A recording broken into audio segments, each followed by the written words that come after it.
믿음이 무엇입니까? 믿음이 뭐냐고 물으면 무엇이라고 답하고 싶으신가요? 지난주 저희가 객관식으로 믿음은 지적 동의를 넘습니다.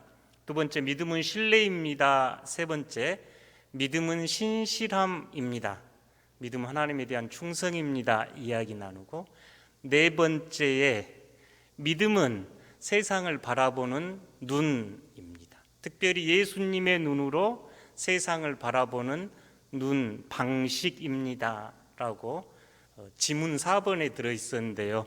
오늘 네 번째 이야기를 이어서 해볼까 합니다. 오늘 이 믿음을 이해하기 위해서 영화 가버나움이라고 하는 영화 이야기를 먼저 좀 나누어 보겠습니다. 레바논 베이루트를 배경으로 제작된 이 영화는 작년에 많은 영화제에서 큰 호평을 받았던 영화입니다. 저희 청년학생 김시연 청년이 지금 레바논에 가 있는데 난민 캠프 사역을 하고 있습니다. 그곳의 스토리들인데요. 하나님의 눈으로 보면 지금 가장 아픈 곳이 시리아, 레바논, 이 중동이 아닌가 싶습니다. 서방의 지원을 받았던 세력들, 또 무슬림, 또 이스라엘, 이 세력들 사이에서 늘 전쟁과 테러가 끊이지 않는 그 땅, 많은 이들이 난민으로 슬럼가에서 지내는 그 땅, 하나님이 보시면 참 가슴 아픈 땅이다 싶습니다.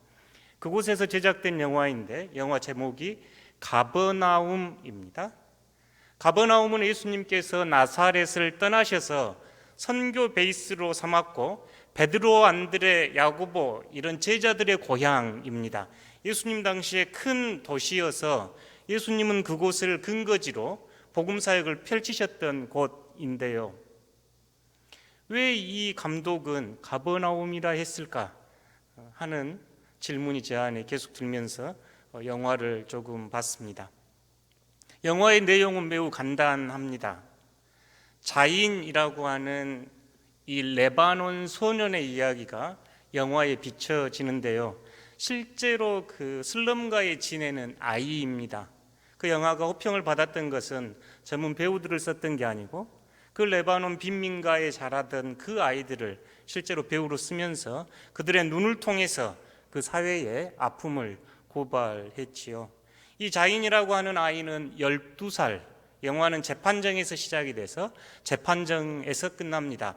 첫 이야기는 이 자인이란 아이가 나를 낳은 내 부모를 고소합니다. 나를 낳은 내 부모를 고소합니다. 이렇게 시작된 영화인데요. 그 슬럼가에 살면서 이 자인의 부모는 그 영화의 표현에는 아주 무책임하게 많은 아이들을 낳지만 아이들을 돌보거나 보살피지는 않습니다. 작은 방에 여러 명의 아이들이 뒤엉켜 살고 교육이나 의료, 어떤 복지나 혜택을 받지 못합니다. 심지어 이 아이들을 이용해서 마약을 팔기도 하고 배달하기도 합니다. 이 어렵고 힘든 상황, 학대와 폭력이 빈번한 이 가정에서 자인이 위로를 받았던 건 사랑하는 여동생이었는데요. 이 여동생이 나이를 먹고 이제 초경을 하자 이 자인의 아버지는 어떤 가게를 하는 주인에게 닭 몇 마리와 바꿔버립니다.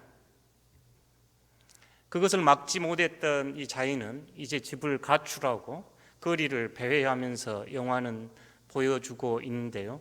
그 베이루트 거리에서 이 자인은 폭력과 착취와 여러 가지 고통들을 당하는 모습을 아이의 눈으로 그대로 고발하는 영화입니다. 자인이 어느 날 다른 이들에게 스웨덴으로 가면 살기 좋다는 이야기를 듣고 집으로 와서 부모님에게 출생증명서를 달라고 합니다. 왜냐하면 여권이 있어야 비행기를 타고 갈 수 있으니까요. 집에 와서 여쭤보니 출생증명서가 없습니다. 집에 와서 들어보니 이 자인의 여동생이 어린 나이에 아이를 갖게 되고 그 과정에서 죽게 됩니다. 이것에 분노해서 이 자인이 칼을 들고 그 가게 주인을 해하려고 하면서 살인 미수죄로 법정에 서게 된 이야기입니다. 이 자인이 마지막 법정에서 했던 이야기는 이렇습니다. 내 부모에게 항의하고 싶어요. 어른들은 내 말에 귀담아 귀 기울여 주세요. 저는 뭘 기억할까요? 폭력, 모욕, 두들겨 맞기, 체인과 몽둥이와 벨트로 맞기. 제가 들었던 가장 친절한 말은 이 창녀의 자식아, 쩌리가 였습니다. 쓰레기들 꺼져버려. 12살 아이가 이야기를 합니다. 인생은 똥더미예요. 내 신발보다 가치가 없어요. 나는 지옥에서 살아요. 나는 썩은 고기처럼 불타고 있어요. 인생은 개 같아요. 난 우리가 선한 사람이 되어 모두로부터 사랑받을 줄 알았어요. 자인이 집을 가출해가지고 이디오피아에서 온 불법 체류자의 아이를 또 돌보는 일이 발생합니다. 요나스라고 하는 이 아이를 12살 가출 청소년이 돌보는 이야기가 나오거든요. 선한 사람이 돼서 그렇게 살면 사랑받을 줄 알았어요. 하지만 신은 우리를 그렇게 되길 원치 않았어요. 신은 우리가 다른 사람들을 위한 걸레가 되길 원했던 거예요.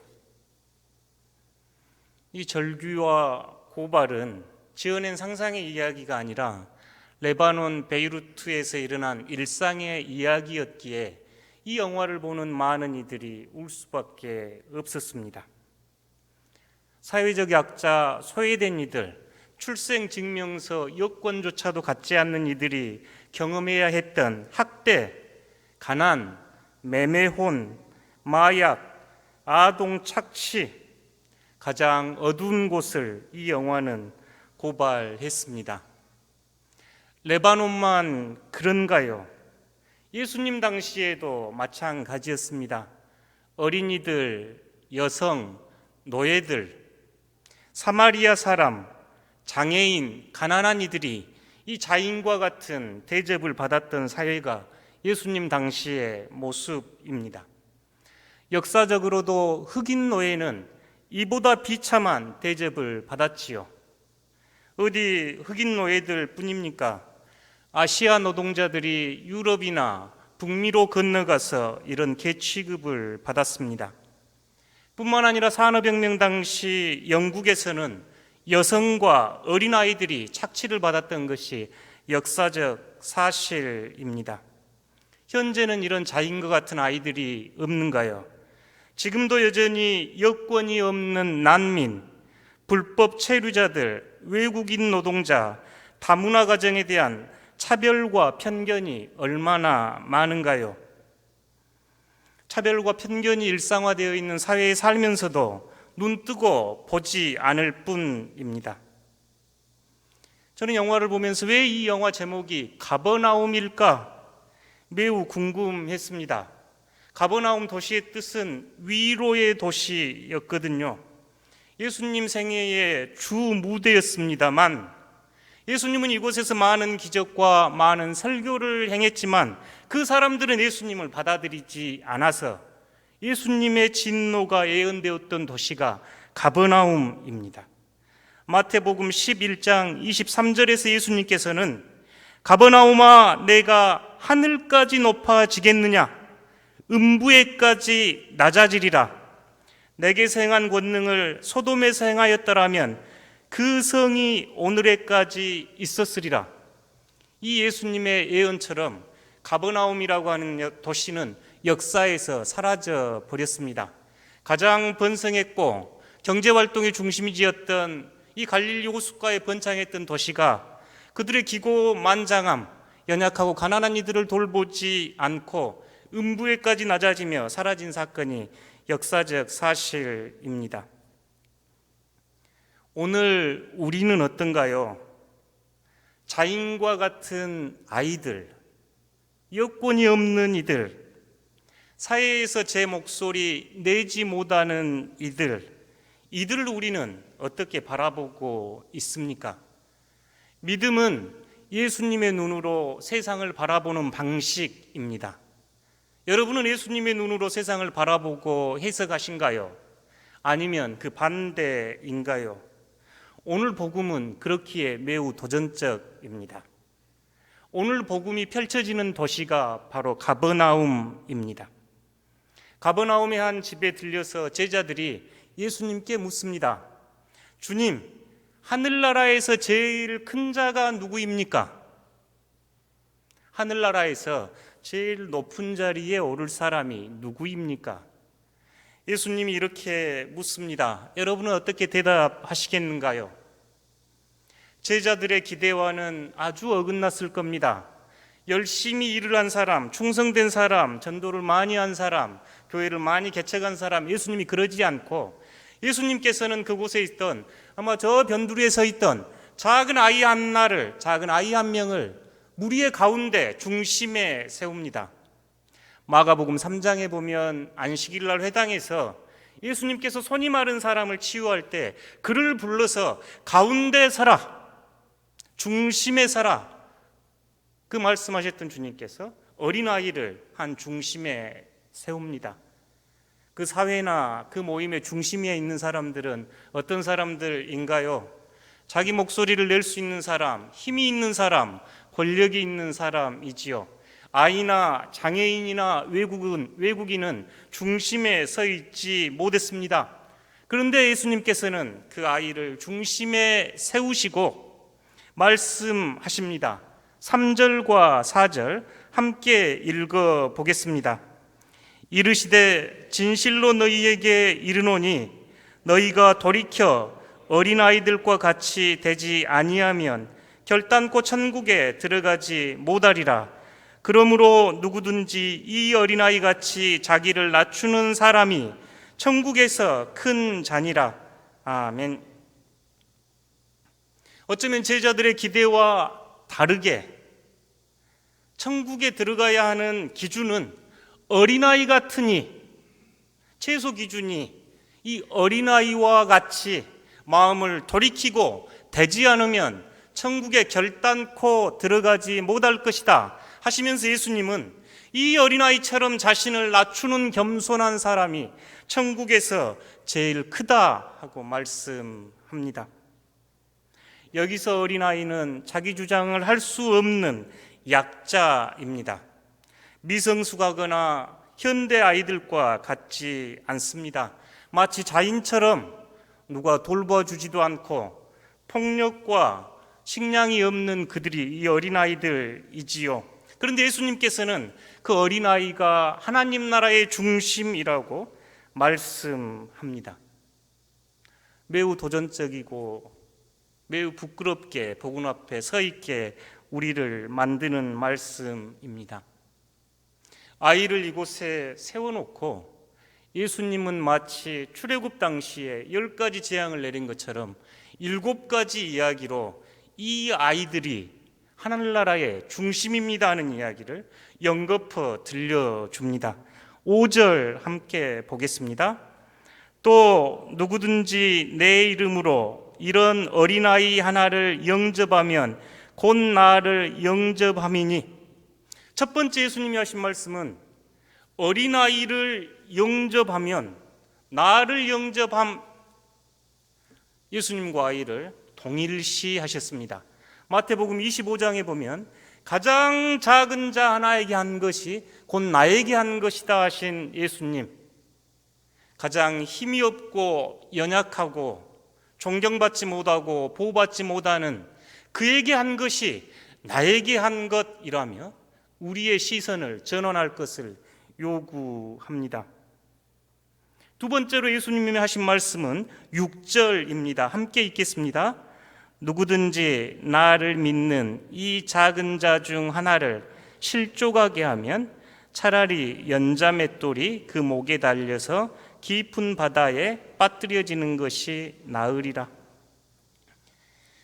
예수님은 어린아이 같은 작은 자, 그 사회에서 가장 작은 자 하나를 실족하게 하면, 이 실족이란 단어는 베드로가 예수님께서 내가 이제 예루살렘에 올라가서 고난을 받고 죽고 다시 살아날 것이다 말씀하셨을 때 베드로가 내가 절대 그 일 주님께 안 일어나게 하겠습니다 이렇게 대답을 하자 예수님께서 그 베드로에게 사탄아 내 뒤로 물러나라.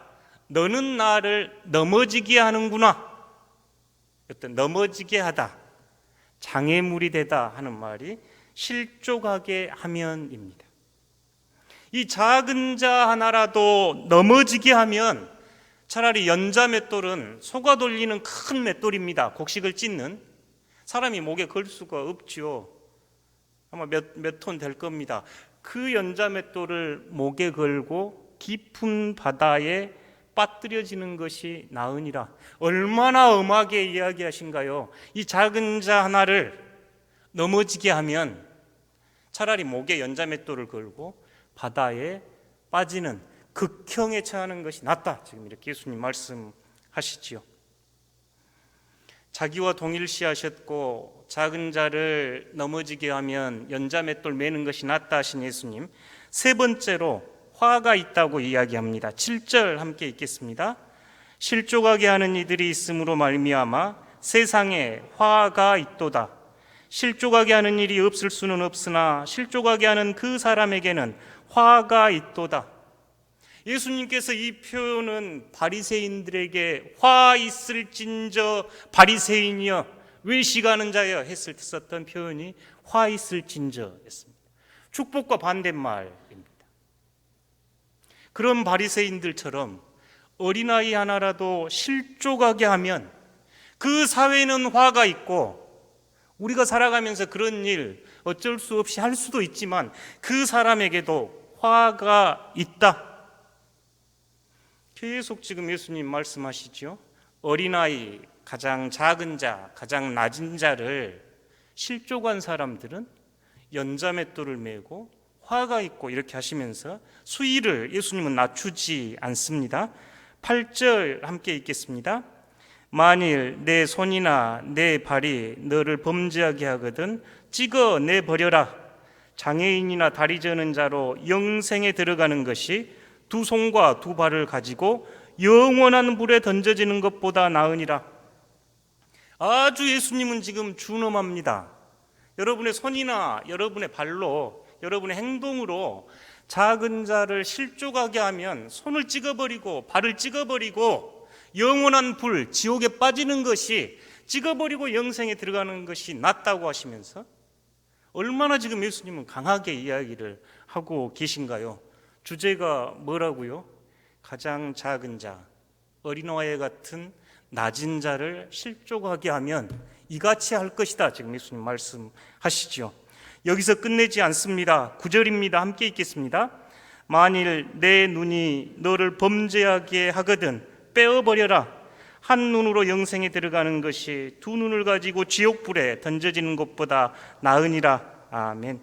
여기서 8절, 9절에 나온 범죄하거든, 이 단어는 그 위에 실족하거든 요거하고 똑같은 단어입니다. 한글로 번역하면서 다 스캔달이라고 하는 원어인데요. 눈으로, 오만한 자의 눈으로 그들을 멸시하고 무시하면 차라리 빼버려라. 지금 예수님은 얼마나 강조하는지 느껴지신가요? 이 이야기는 예수님께서 산상수훈에서 하셨던 이야기였죠.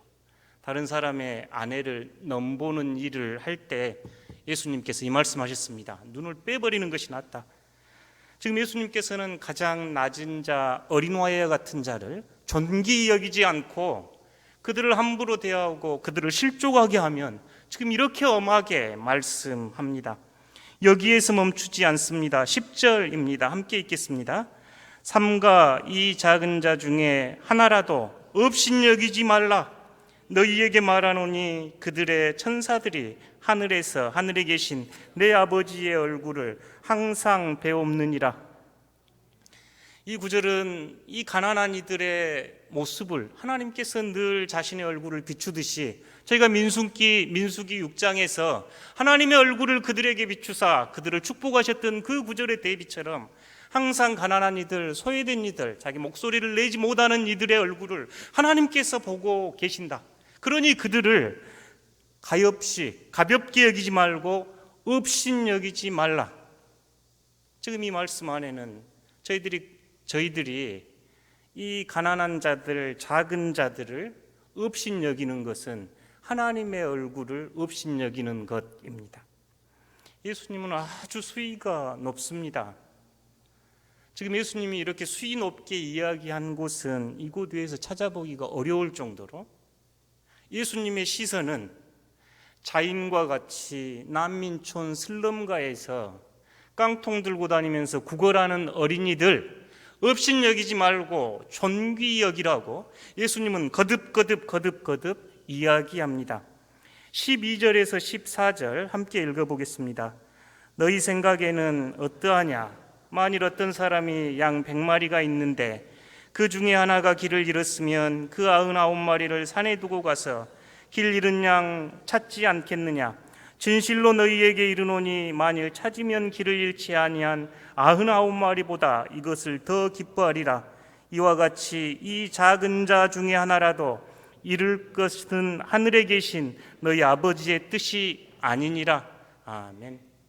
잃은 양 한 마리 비유, 99마리 양을 남겨두고 그 잃은 양 한 마리를 찾아가는 그 목자의 마음이 지금 하나님의 마음이라고 하면서 예수님은 결론적으로 이 작은 자, 잃어버린 양 같은 이들을 잃지 않는 것이 아버지의 뜻, 주기도문에서 나왔던 구절이지요. 아버지의 뜻입니다. 예수님은 어린아이 같은 자, 자신을 낮추어 겸손한 자, 작은 자, 잃어버린 양 같은 이들을 어떻게 보셨는가요? 여러분은 이 예수님의 눈으로 이 세상을 바라보고 있습니까? 다른 이들을 이 예수님의 눈으로 바라보고 계신가요? 구상 시인의 식구 중 겹겹이 쌓인 무명의 백태에 끼인 눈으로 그들을 제대로 보지 못하는 것 아닙니까? 그러니 예수님은 거듭 이 눈에 끼인 백태를 제거하고 아이에 있는 모습 그대로 하나님의 자기 형상과 존엄한 모습을 보라고 우리를 초대하지 않습니까?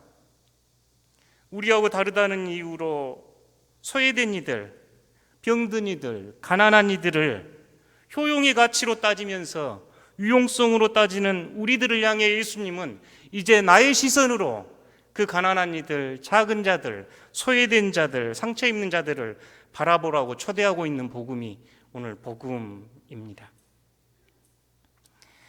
그렇다면 어떻게 우리는 이 예수님의 마음으로, 예수님의 눈으로 어린아이들, 제 목소리 내지 못하는 외국인 노동자, 불법 노동자, 가난한 이들, 소외된 이들, 우리가 얼마든지 손가락질할 수 있는 그들 어떻게 하면 볼 수 있겠는가요?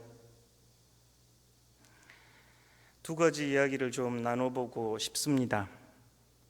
첫 번째는 경험인데요. 경험은 가장 훌륭한 스승이라고 이야기들 하지요. 베드로 사도도 베드로전서 2장 21절에서 그리스도의 남은 고난에 여러분 동참하십시오 하면서 실제로 우리가 그렇게 경험하며 살아가라고 이야기합니다. 제가 유학을 가서 캐나다에 이 나라가 참 좋은 나라다 하고 제 스스로 마음을 열게 된 사건들이 몇 가지 있었는데요. 그 중에 두 가지를 좀 나눠보고 싶습니다. 캐나다 사회는 세계에서 늘 조사를 하면 가난한 자와 없는 자의 요 사이가 가장 작은 나라, 그러니까 가난하다고 뭐 기죽거나 부자라고 내세우거나 고르지 않는 사회 하면 늘 상위에 있는 사회이지요. 제가 가서 신기한 걸 그 당시에 신기했는데 요즘 이제 한국 사회도 그런다고 합니다. 버스가 승강장에서 이렇게 기다리는데 휠체어 탄 분이 버스를 타기 위해서 기다리고 계셨습니다. 제 아버지가 몸이 좀 불편하셔가지고 대중교통 이용한 게 참 불편했거든요. 근데 버스가 요 승강장으로 떡 들어오니까 우리 요 앞에 서 있는 버스 승강장에 버스 앞이 밑으로 쭉 내려옵니다. 마치 엘리베이터처럼. 그래가지고 그 옆에 도로하고 높이를 맞춰서 휠체어가 그대로 쑥 차 안으로 들어가게. 그러자 기사는 내려서 이 휠체어에 타신 분을 안전하게 안전벨트를 묶고 다시 버스를 출발하는 걸 봤습니다. 승객은 어느 누구도 왜 이렇게 지체하냐고 불평하지 않았고 마치 그게 당연한 것처럼 보여졌습니다. 그때 그것은 꽤 충격적이었습니다. 아, 몸이 불편한 사람을 이렇게 대접해야 하는구나.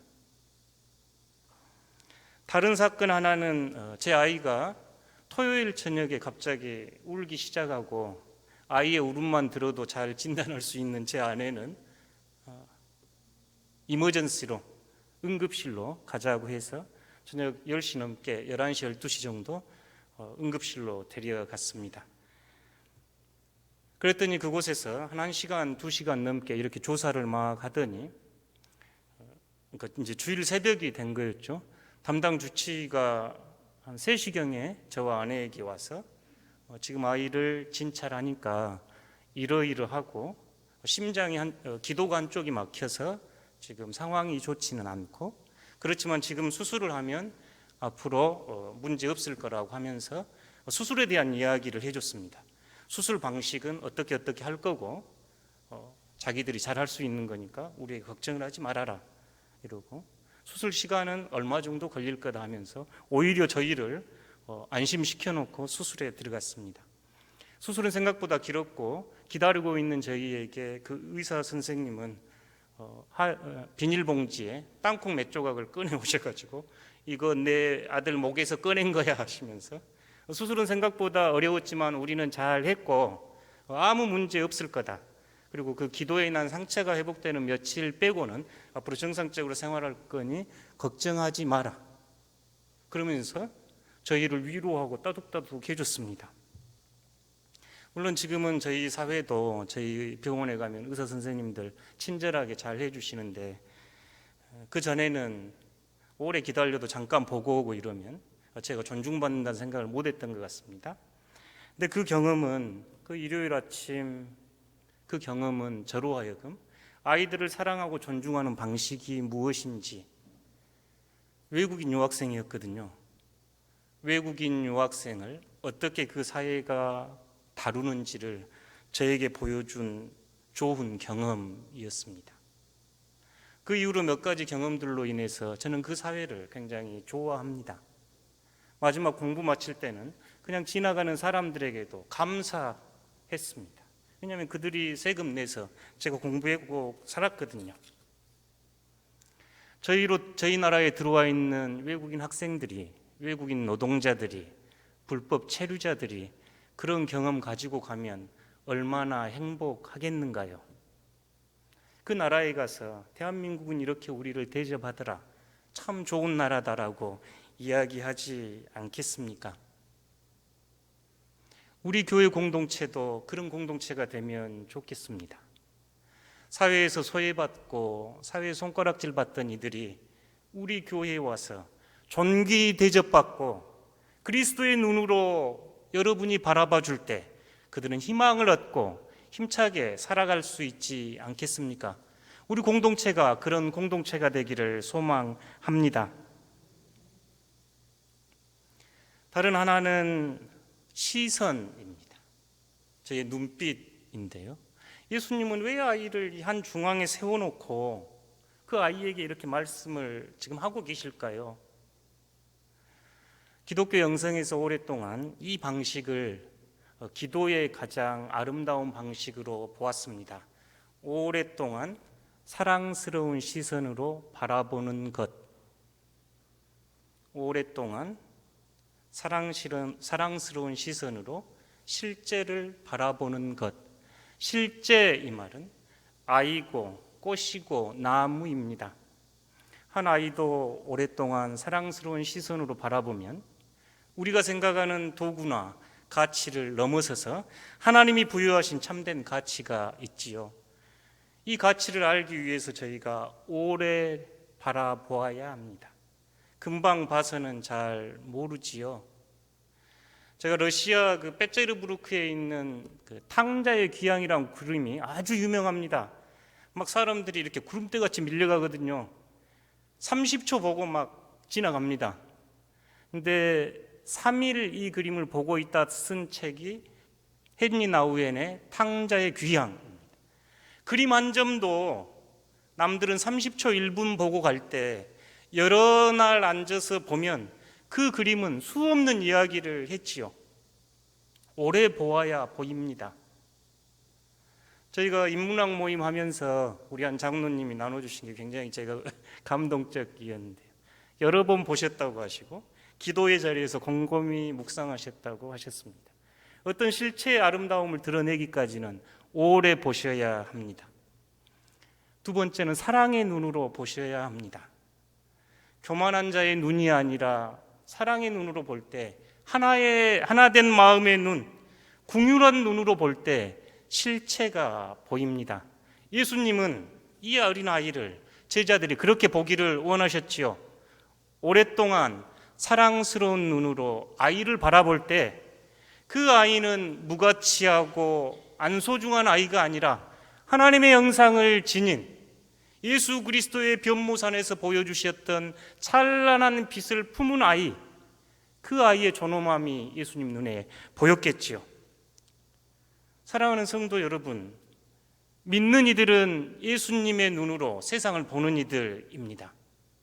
예수님의 눈으로 다른 이들을 바라보고 예수님의 눈으로 세상을 바라보십시오. 그러기에 오늘 복음은 우리들에게 매우 도전적입니다. 백태가 끼어 실체를 보지 못하는 우리들에게 예수님은 눈을 크게 뜨고 실체를 바라보라고 오늘 복음은 여러분을 초대합니다. 여러분의 그 눈빛을 통해 하나님은 이 땅을 치유하시고 구원하십니다. 함께 나눈 말씀을 잠깐 침묵으로 기도하도록 하겠습니다.